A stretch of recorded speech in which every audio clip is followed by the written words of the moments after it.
Rumah itu peninggalan almarhum Bapak. Mbak bukan anak kandungnya dari almarhum Bapak. Kita yang lebih berhak.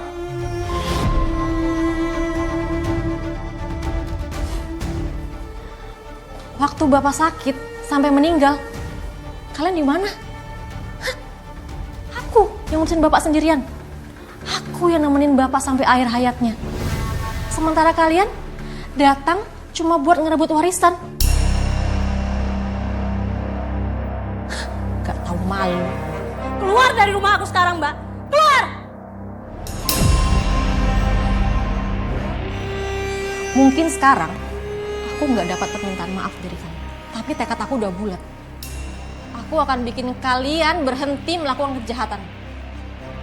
Ini bukan semata-mata soal rumah. Tapi ini soal kebenaran yang harus ditegakkan.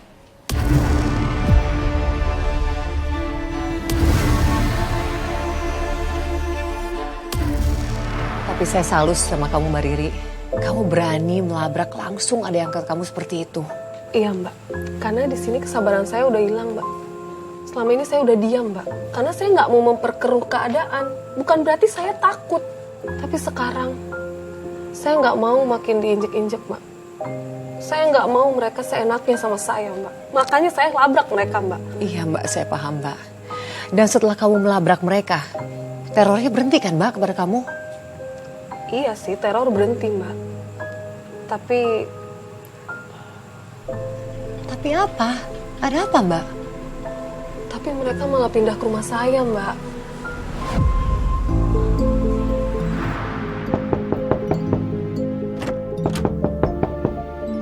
Siapa sih yang ngetok kayak gitu? Bikin kaget deh. Iya, sebentar. Siapa sih? Loh. Kok kalian pada bawa koper sih? Aku mau tinggal di sini, Mbak. Rumah kami di Sitabang. Aku tahu, Mbak pasti mau nolak. Tapi Mbak nggak bisa ngusir kami. Toh ini juga rumah peninggalan almarhum Bapak. Jadi, aku dan Mas Wahyu berhak tinggal di sini tanpa seizin Mbak.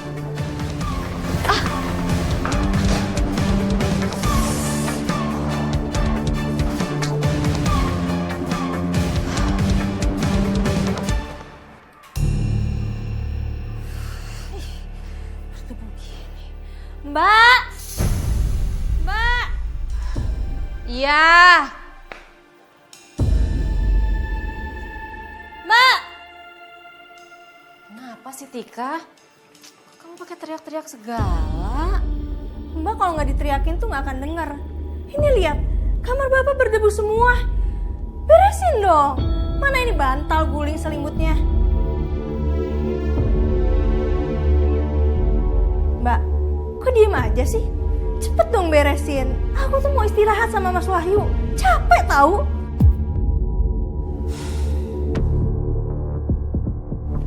Ya udah iya, aku beresin. Semua.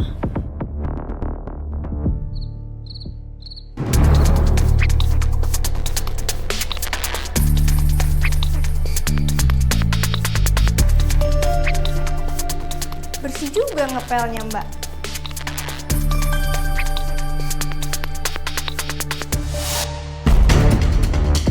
Ups, tumpah. Bersihin lagi ya, Mbak ya. Bersihin dong yang bener, Mbak.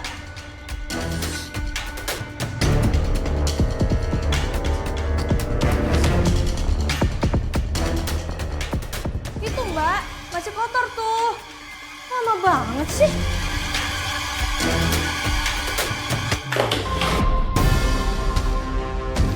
Yang bener dong bersihinnya. Aku tuh mau istirahat tahu. Gak jelas banget.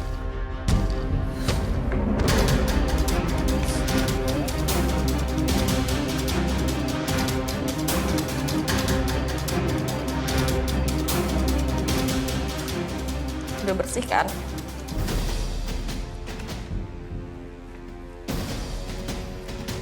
Mbak. Mbak, lihat itu masih kotor, Mbak. Iya.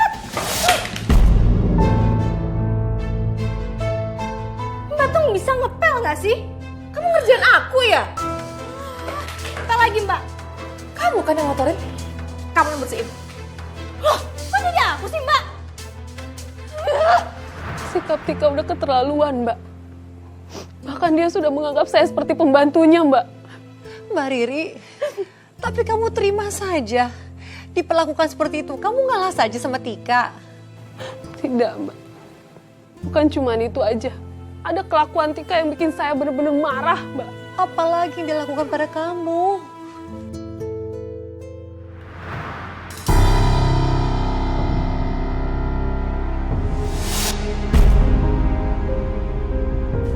Bisa mas?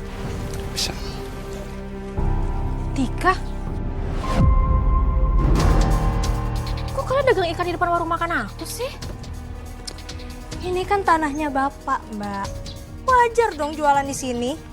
Iya, tapi nggak di depan warung makan aku juga, Tika. Wah, mana bau dan kotor lagi. Kalian tuh yang bersih dong kalau dagang. Ini kan kita lagi bersihin ikannya, jadi wajar dong kalau masih kotoran bau. Tapi kan bisa bersihin ikannya dalam wadah. Jadi kotoran tuh nggak berantakan kemana-mana. Kalau kayak gini kan warung makan aku yang jadi korbannya, Tika. Kalau orang nggak mau datang ke warung aku karena bau dan kotor kayak gini, gimana? Kalian mau tanggung jawab?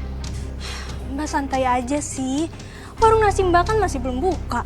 Nanti juga kita bersihin kok. Ya itu harus. Ini kan tempat usaha aku. Dan kalian udah ngerusaknya. Jadi memang tanggung jawab kalian untuk bersihin tempat ini. Aduh mbak. Mbak tuh nggak bisa dibilangin ya. Mbak kan malah jadi nyolot sih. Tika, aku tuh nggak nyolot. Aku cuma nggak suka aja dengan cara kalian yang nggak sopan kayak gini. Coba aja kalian bilang, kalau kalian tuh mau dagang ikan, aku pasti bantu kok. Gimana kalau aku pinjemin kalian uang buat kalian sewa tempat dagang sendiri? Kalian bisa sewa tempat yang strategis di pasar. Mbak pikir kita jualan kayak gini karena nggak punya uang. Jangan mentang-mentang rumah aku disita bang. Mbak jadi ngerasa lebih kaya.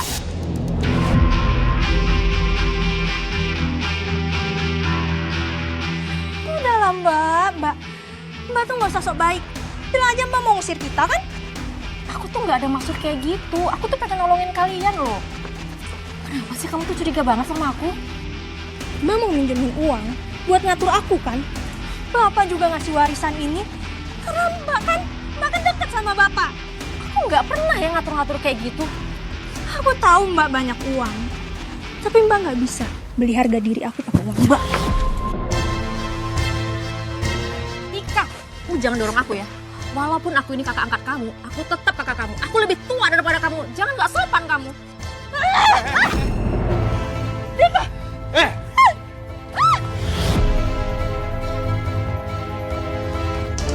Saya kan udah pernah bilang, jangan kasar sama dia. Mbak tuh susah banget dibilangin.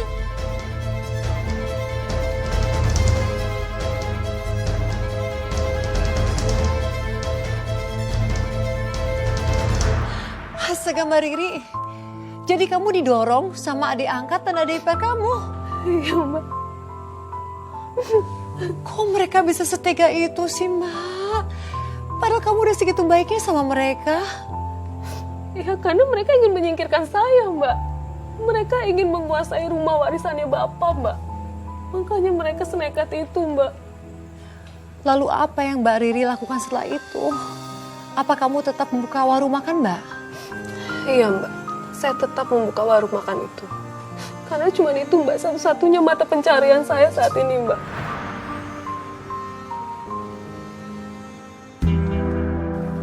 Duh, udah siang gini kok pelangganku belum pada datang ya?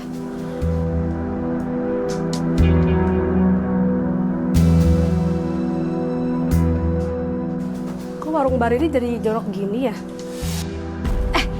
Bu, silahkan Bu. Lauknya masih lengkap semua loh.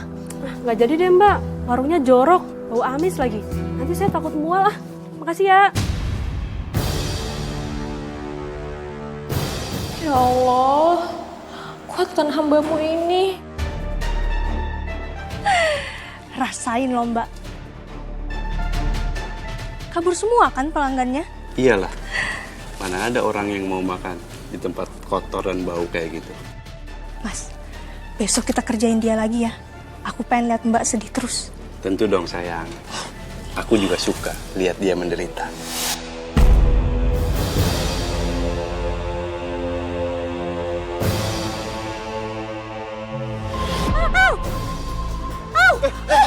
Sakit banget.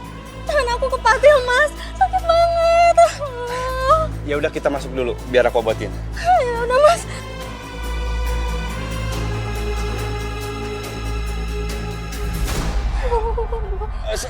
Sabar. Ini aku tetesin nih. Perih banget, aduh. Aku tiupin. Seandainya kamu tadi nggak liatin Mbak Riri, kamu pasti nggak kena patil ikan. Mbak Riri itu bikin sial aja.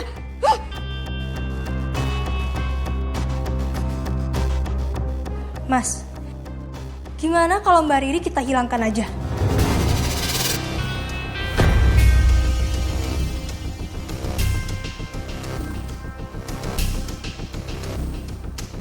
Gimana kalau kita santet dia aja sayang?